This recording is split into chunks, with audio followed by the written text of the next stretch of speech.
Hi everyone, Brian Hutchison, Global Career Guy, back for episode 72, Why Credentialing Matters to Me.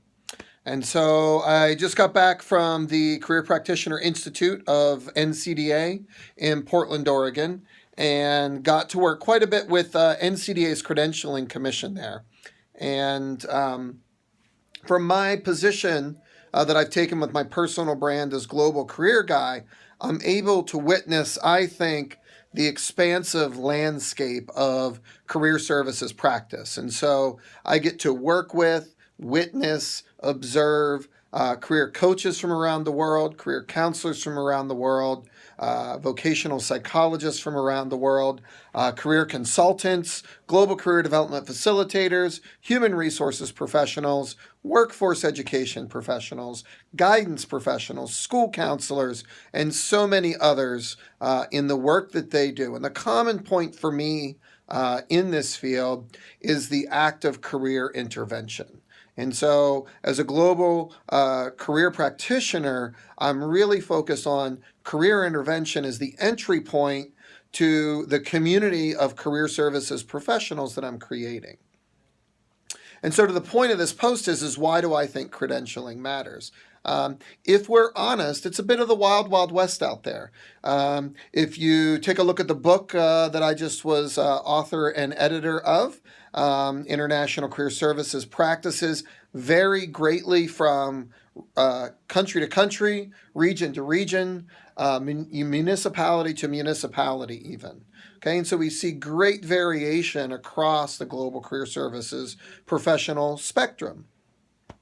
Even if you were to look in a single country, and I'm going to use the United States here as an example, if you look at the training paradigms for career counseling, program to program to program, there is some standardization of outcomes, expectations, but again, the quality of the training, the focus of the training, the expertise of the trainer, there is great variation from program to program to program.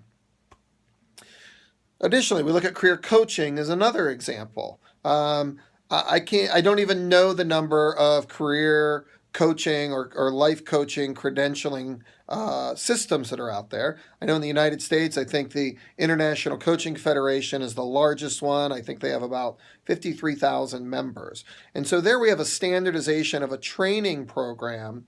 But again, I think it's adaptable to different contexts. It's adapted to different cultures and different situations.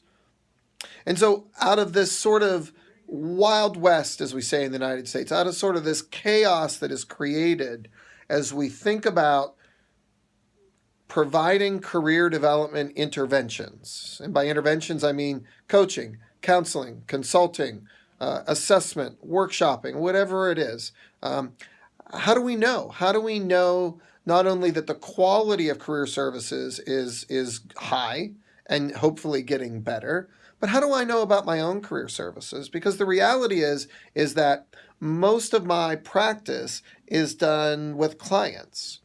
And so it may as well be in isolation because we know that clients aren't good communicators about the quality of the services that we provide.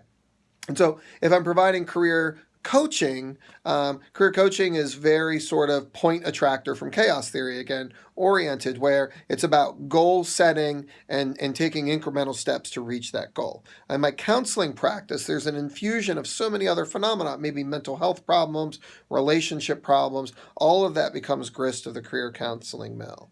And so I question myself, how do I know about my own competence at what I do? I have this bad indicator, this bad feedback loop of clients because that's highly interpretive. It's not really appropriate for me to get in-depth feedback that gets in the way of my services to them. And other than that, and maybe some program or workshop evaluations, which again, we know are not great indicators of what the objective is. Oftentimes, those are more popularity contest or indicators of how dynamic or entertaining you are. But as far as moving the dial in career development of the people that I work with, I don't have a good feedback mechanism. And so having an expert-derived system to compare my credentials to many other practitioners, to complete case studies or scenarios that are developed by experts and that I can compare myself to many other practitioners, I think is a primary way for me to get a read on my own competence as a career development services provider, as a career development interventionist, right? And so this is an extremely important thing to me. And it brings along with it that old saying of the rising tide raises all ships. If we are all getting some indication of where we are, okay, some idea of what our competence is, then we can take that journey from that point forward in our training, in our discussion, in our discourse, in our sharing with our professional colleagues. And it's for this reason that I, Brian Hutchison, aka Global Career Guy, think that credentialing is a very important aspect of the future of career services professions. And so let's keep the conversation going. If you have any questions about credentialing, please reach out to me below the video in the comments section, message me on LinkedIn, or send me an email at globalcareerguy@gmail.com. And as always, keep following along.